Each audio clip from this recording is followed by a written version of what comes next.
یکی میخوره یکی میخوره.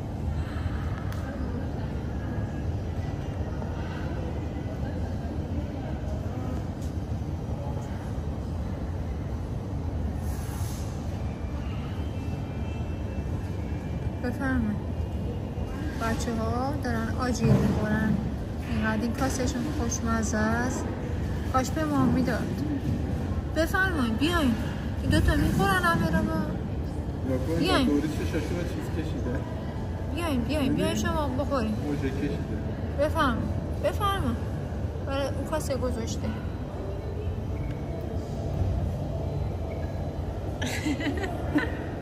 این من نگاه میکنه. متحجب.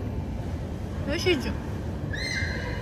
من خوشحال شدم دیدم ادو. برای کاکولی هم دعا کنیم.